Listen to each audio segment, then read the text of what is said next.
Welcome বন্ধুরা, আমি soybean বড়া তৈরি করছি। আপনারা স্কিপ না করে দেখতে থাকুন। এর জন্য আমি 10-12টা সোয়াবিন ভালো করে সেদ্ধ করে চটকে নিয়েছি।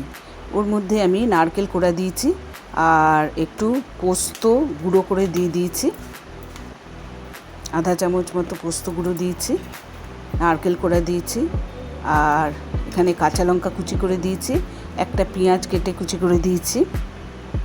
আমি কেমন করে বানাচ্ছি দেখতে থাকুন। আপনারা ঘরে অবশ্যই এরমভাবে তৈরি করবেন, বড়াগুলো খুব ভালো লাগে খেতে।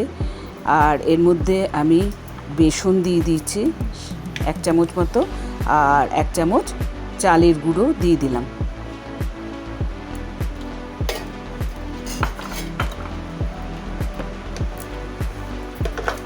আর সামান্য স্বাদ মতো নুন দিয়ে দিয়েছি,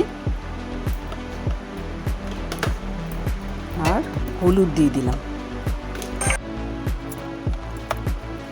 সামান্য কাশ্মীরি লঙ্কা গুঁড়ো দিলাম। এবার আমি এটা চটকে ভালো করে মেখে তবে বড়া তৈরি করব। এদিকে আমি গ্যাস বার্নারে কড়াই বসিয়ে তেল দিয়ে তেলটা গরম করতে দিয়েছি।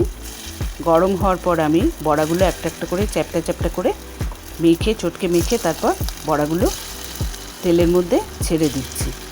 আপনারা অবশ্যই সাবস্ক্রাইব করবেন, সাবস্ক্রাইব করলে আমার আরও নতুন রেসিপি আপনারা দেখতে পারবেন।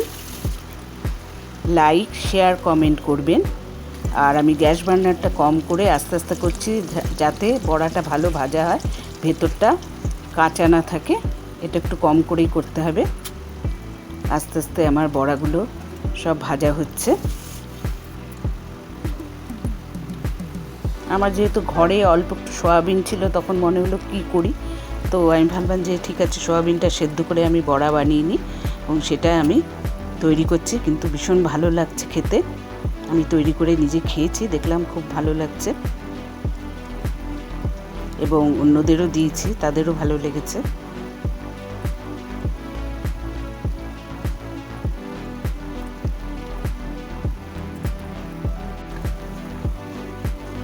দেখুন বড়াগুলো আমার আস্তে আস্তে ভাজা হচ্ছে, ভাজা হয়ে গেছে। আমি তুলে নিয়েছি, আমার সয়াবিনের বড়া তৈরি হয়ে গেছে।